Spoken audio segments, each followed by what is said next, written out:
Hello, everyone. It's Charlene Lee, and today I'm going to be talking about generative AI use cases because this is one of the biggest questions that I get, which is what can you do with generative AI in your company? Now, that can seem a little bit ridiculous because you can do so many different things, but I think it's a good way to think about it, especially if you're trying to pull together a strategy and you're thinking, well, how do I organize this? How do I think about which should be my priorities? How do I think about the possibilities? And a lot of people get really stuck because you can do so many things with generative AI. Where do you begin? So that's what I really want to focus on it. What do you do all of this for? And especially because generative AI can be so transformative to your organization, you want to make your efforts count. You don't want to waste time on things that are going to waste a lot of investment and resources, people's attention, and especially if it's not going to pan out. So you can do a lot of experimenting, but what are you going to get in the end? So that's what I want to talk about today. So a couple things. Please welcome. I welcome you to share where you're coming from, but also ask any questions you may have about generative AI use cases. And if you are one of those lucky people who have a coherent strategy, have some sort of approach to thinking about using generative AI in your organization, then please, by all means, share what you are doing. What was the process that you followed to create and generate those ideas of how to use AI? All right, so let's get started. I do have some slides today, and you'll be able to get them at this link, charlenely.com/genai-use-cases. Pretty obvious. And I think my friend Jay is going to be posting them too, so you can see them too as well. Thank you, Jay. Great for you to join. Really appreciate you joining and then supporting me here today. So, a couple of things. Let me just pull up those slides. I'm going to talk first of all just about some high level things here.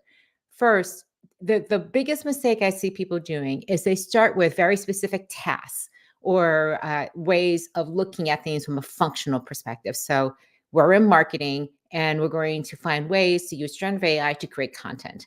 Now, that is a great use case.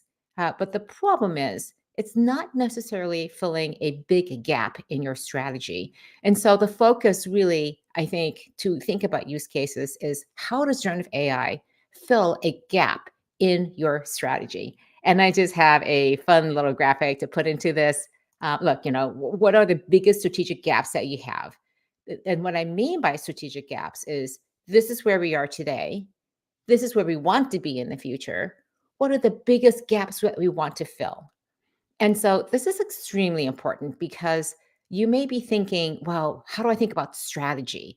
This is our high strategy level strategy. You may pull out that beautiful presentation that you pulled together a few months ago, but that isn't your strategy because the reality is the decisions that you make every day determine what your strategy is. And they reflect where you really are going versus where you are wanting to head. And so when you think about your generative AI strategy, you want to take a realistic look at where you are today and also where you want to be. And in some ways, it's looking at the decisions you make every day, the things that are working, the things aren't. So it's a great opportunity to also assess your overall business strategy. So I did a session a few weeks ago about doing a strategic audit. And again, this is sort of after that, you've done your strategic audit, you've identified some major gaps in your strategy, and now you're going to start filling them with generative AI. And so what I want to talk about today is a couple ways to actually do that. The way that I think about this is to identify the biggest strategic gaps that you may have.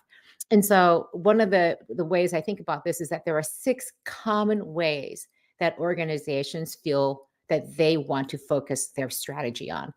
And if you look at the top objectives of a particular company, they typically fall into one of these 6 categories. So I want to just talk about these things. And again, what I mean by objectives is if you go and ask a CEO or the board, what are your top objectives? They'll usually name one of these 6 areas. So the first one is obviously revenue growth and market expansion. And even for nonprofits and government, there are versions of this that they are using. So these could be areas like new product and service development, the innovation engine. How do we get more customers in terms of acquisition of customers, but also retaining them? And then also, how do we get better intelligence about what's going on in the marketplace? And then also forecast where it's going to go. So these are all things that generative AI can help you with. The other area that we often hear from is we just need to be more efficient. We need to be more productive. So, how do we automate more processes? How do we optimize them? How do we think about our supply chain? And also, how do we optimize allocation of resources and scheduling? A couple other key areas, two other areas: customer experience and satisfaction, everything to do with the customer. So, how do we personalize and customize our products and services for them? How do we think about supporting them and delivering more service on a as needed basis? And then also, how do you think about all the feedback they're giving you? And then what do you do with it? How do you understand all of that unstructured data and then be able to integrate it back into your operations? And then let's shift from customers to talk about employees. How do you engage them? How do you hire them and retain them? What are the ways that you develop and skills and training? And also, how do you think about collaboration? All right, two other key strategic gaps that we often find there. One is on decision making and strategic planning. We typically talk about how decision making is so hard. How do we gather all the data and insights available? Become paralyzed with analysis. So, how do we overcome that with generative AI and use that to do better scenario planning and to assess all of our different risks? And then finally, there's a whole thing around thinking about the competitive intelligence and also benchmarking yourself. And then finally, the last area of cybersecurity and privacy. This is very much on the mind of executives and especially boards. How do we protect ourselves and also protect the incredible trust and information that's been given to us by our customers, employees, and partners? So, how do we detect threats? How do we integrate all of this data? How do we protect the data? And then also, how do we use all of this AI responsibly and ethically? So, those are some of the top ways that you can think about looking at the use cases. And I know we have some comments here. Jay says here that the strategy was specifically built for healthcare data. So, some of the categories they're using are reducing time in preparing sales presentations, assist with quality analysis, QA analysis of the data, and then also with social listening. So these are really key questions Jay has. And then also, we have some other questions from Jay Johnson. How do we best serve our community and stakeholders, including customers and employees? So I think some of the things that I talked about, first of all, from Jay's perspective, very much, again, things like reducing time to do sales presentations are ways to, again, address revenue growth. And then also the internal focus around quality assessments. And then Jay Johnson had a quick question: how do we best serve our community? These are, again, I take a very stakeholder perspective in looking at creating value. So you look at the stakeholders inside of your customers, employees, but also when you're thinking about the larger aspects of cybersecurity and privacy, I kind of put those under there too as well. Is how do we think about responsible AI in the ways that we are going to use all of these tools to achieve what we want to do for our communities too as well. There's a lot of work and stakeholder capitalism in that space, thinking about how do the actions of an organization amplify and take into account the impact not only on in its ecosystem as a company, but also in the broader ecosystem of our communities and society. So I think all of those things need to be taken into account as you're pulling your strategy together.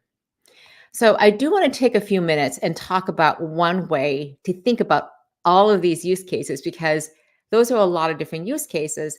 And what's interesting is that they all have common capabilities and resources that they can tap into. And that's why it's really confusing when it comes to generating use cases. Because if you take the high level strategy and then you matrix that against the capabilities, it can get really messy. And the problem is we often get caught up in these more functional capabilities. And so I do want to go through some of those so that we can marry those up against the different types of use cases, strategic use cases that we had. So we have those 6 strategic use cases, but underneath them are very specific capabilities. And so I group them into 3 buckets. The first one are cognitive skills that AI is really good at supporting, functional capabilities, very specifically, sort of these hands-on tasks that we do all the time. And then we have data-driven capabilities. And I want to point this out because the first two are areas that we can do today pretty easily with the existing tools. To really take advantage of the data-driven capabilities, you need to think about the data sources and the data that your AI is going to use.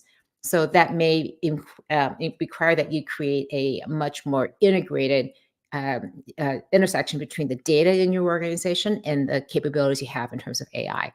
I talked about that last week about about time flies, about your tech and data stack. So if you want to go back and look at that live stream and article on LinkedIn, you can find a lot of information about that. So I think this is a key area. And I'll pull up this one question. I believe it's from Lisa. To what extent does the shortage of skills and talent people factor into the strategy conversation? And this is a key reason why I talk about this, because when you can identify the common capabilities that are required to support those strategic initiatives, the next thing you do is then to say, what is our feasibility of actually executing on those initiatives? So I want to come back and talk about how to pull all this together at the end.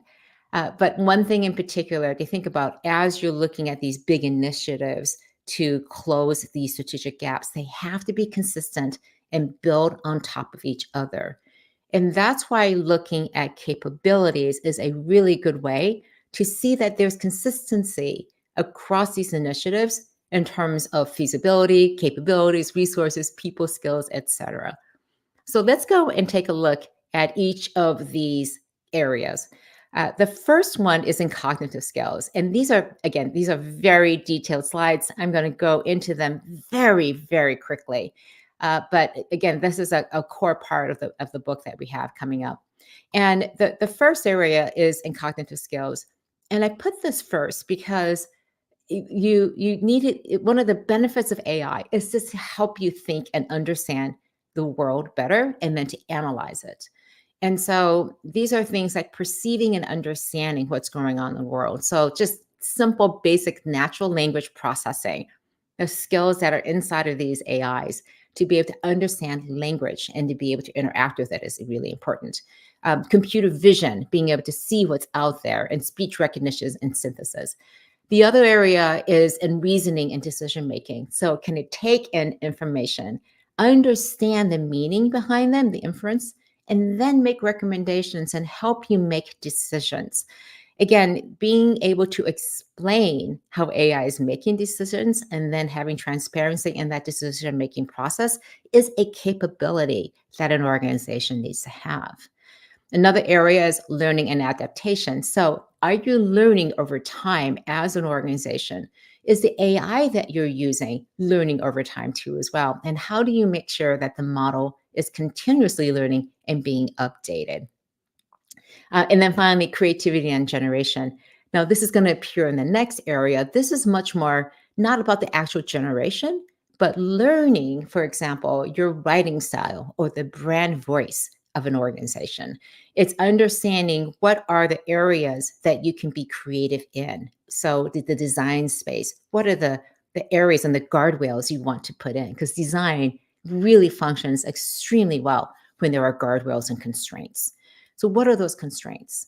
And also then think about the storytelling and narration. How does it understand the way you do storytelling inside of your organization? So that's the cognitive area. And I want to just talk a little bit about how important that is, because when we think about the cognitive skills, it is something that AI is extremely good at. In particular, being able to think, to absorb and handle a huge amount of knowledge. And so being able to take that information in, do analysis on it, understand what it is a huge capability. And as an organization, you want to think about where that capability is being developed across your organization, and then also how it can be shared across those top initiatives that you want to create to support your strategic gaps. All right, so let me go on to the next area, which is the functional capabilities that you have. Again, this is about taking all that data you've just been able to create and put together, and then develop analysis and insights. This is where you're mining the data to go and look for patterns. It's looking at the information and seeing how can we predict what could be happening in the future. And then also, it's all that competitive intelligence and benchmarking data that is just really hard to grasp. And now you can potentially do it on a continuous basis. Now we come to the creation and generation of actual content. This is where you can create content, but it's also much more around brainstorming, ideation around new products and designing them.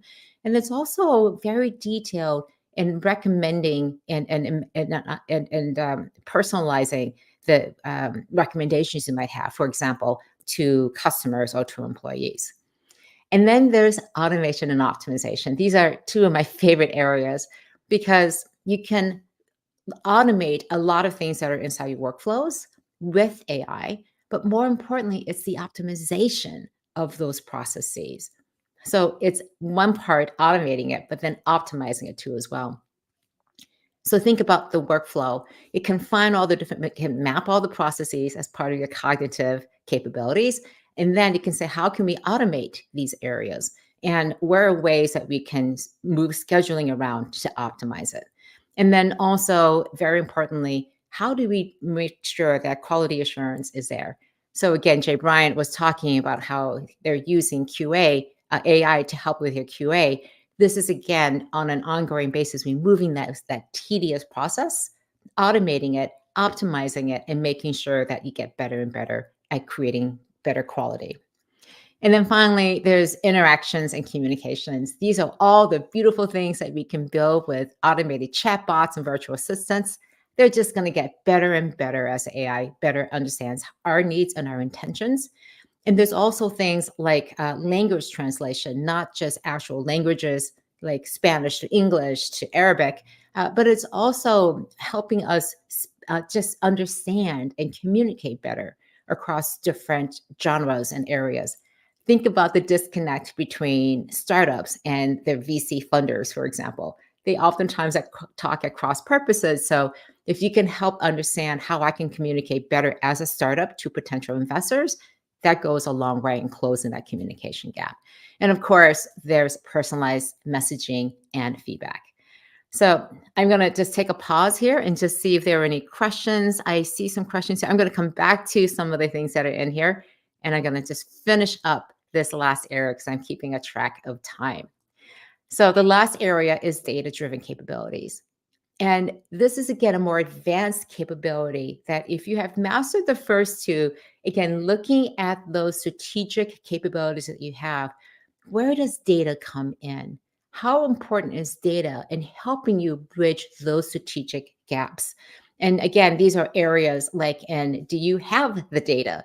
How do you get it? Do you have to go and get some of the data from web scraping or data crawling? Is it clean? Is it accessible? Is it normalized? And also, how do you augment your data?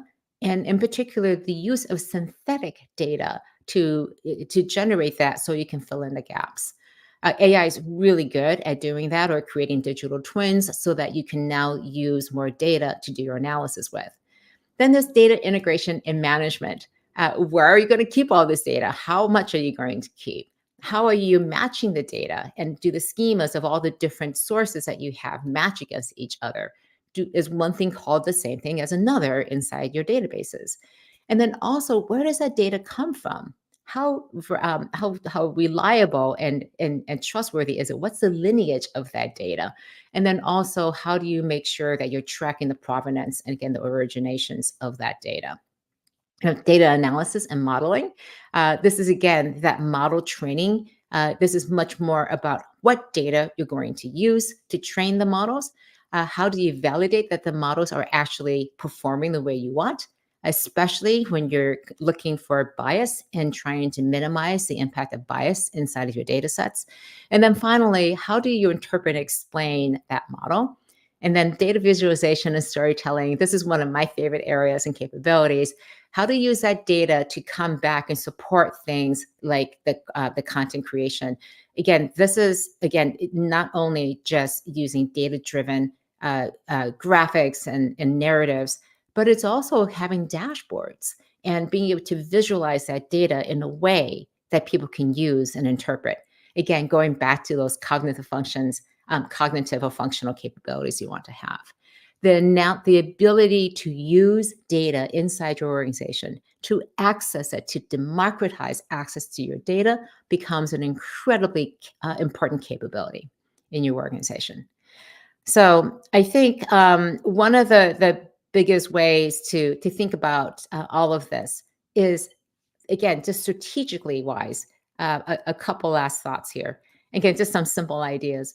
The first thing is to focus on those big strategic gaps. What are the biggest problems that you have right now? What are your biggest objectives? And how can generative AI support you in filling those gaps? The second thing is to ensure that as you're finding those initiatives and those high level gaps, that they're consistent with each other and also consistent with the other things that you're doing with your business strategy. In most cases, they will be, but sometimes it may conflict. And so that's why you want to look and make sure that these initiatives are rational and they make sense. And then finally, think about all the overlapping capabilities across the different functions and areas so that you can focus your investments in the training and the upskilling that's going to be needed to execute on your initiatives. So that was a quick run. I have a couple questions here from Jay and Ram. Thank you for joining today, and thank you for I appreciate the fact that you think these are great points. So thank you for that. I have some questions here. So Jay asked, Amazon employees are suing Amazon as they're allegedly using AI to monitor employees. What if OSHA, the Labor Relations Bureau, and other entities were able to utilize AI to monitor companies like Amazon? Well, again, it's sort of the flip of the other way. Employees have the right to know when they're being monitored and how they're being monitored and how it's going to impact their performance. And that's the big thing that more and more ethics and responsible AI people are coming out with, is people have a right to know when AI is coming into their lives. And so there's going to be more and more information put into that. But the other way it could happen is that these organizations could have AI being used to monitor them. It is one of the things that has been put out there in the White House Declaration Initiative last October, November, to have, I remember that one of them was about how are we going to use this, if at all, and to ensure that people are following regulations. So the Bureau of Labor Statistics has ways of tracking those things today in self-reporting, but how do you actually verify it? Maybe easier ways to collect that information and to monitor behavior. Let's see. I have another quick thing here. Jay makes a good point that AI is better at solving complex problems rather than simple, qualitative, intuitive responses. I would take a little bit of an issue with that because I think it's also very good at just explaining really complex things in simple terms. So I especially love, as an exercise, take a really complex issue and then explain it to a fourth grader, which is the way that we should be trying to communicate with each other, to be clear, simple, and direct. And then let's see, I think this may be another point, the distinction between AIG and AGI. I'm not quite sure what AIG is, but artificial general intelligence and AI general intelligence. So again, I'm not quite sure, Jay. I just would love for you to add another little comment in here just so I can clarify. Let's see. And then let's see. Ram has a great point here. Scale LI, which provides label data, has been valued at $14 billion. Again, you see the value of data. I've been talking to quite a few people who are doing everything from doing what Scale AI is doing in terms of making data organized and useful for people to just tap into, because they realize that data is the lifeblood of artificial intelligence, but also just things like clinical trial data. It's information around customer behaviors. And how to do that while preserving privacy is really, really important. So, having data is a lifeblood of so many of the things that we do. And when it comes to AI, having differentiated data, first party data, your data that you already have, is going to be a huge strategic differentiation and advantage. And the more you can access that data, the better off you're going to be, and access it in a responsible way, in a way that does not violate any privacy or data use policies you may already have. And also, just logically, you don't want to jeopardize that relationship with the people who you have gathered that data from. So, again, it all makes logical sense if you start thinking about this. That when you start looking at use cases, don't start looking at individual small cases. Again, a key adage that my co author, Katja Welsh, constantly says is think big, act small, scale fast. And when you think big strategically at that high level, that is the way that you can focus and make sure that everything you're doing with generative AI is supporting your strategic goals, making sure that things stay focused on those bigger picture ideas. And then from there, you can go and focus on the functional use cases, the specific tasks that are going to be impacted, and you can pull your plan together based on that. All right. That was a lot of content I just threw at you. So I want to take a deep breath and just remind you that I'll be off next week. It's Memorial Day weekend. I don't want to come back and do a live stream right after that. So I'm going to be back in 2 weeks and talk about how generative AI impacts culture. I'll have some great case studies to share with you on that one. And in particular, I'm very keen because if on this topic, because if generative AI is going to change the tasks that we do and how we do that, that by itself is going to have huge implications on our culture. Because culture is just simply our beliefs and our behaviors. It's a definition of how we get things done around here. And when the way we do things changes, our culture is going to change too as well. So I'll be talking about how, as leaders, we need to be cognizant of this, we need to be aware of it, and very intentional about how we shape and shift our culture as generative AI comes on board. All right, I just want to make sure and see if there are any other questions. I think that's it for now. Thank you, everyone, again for joining, and I will see you all again in 2 weeks. Take care until then.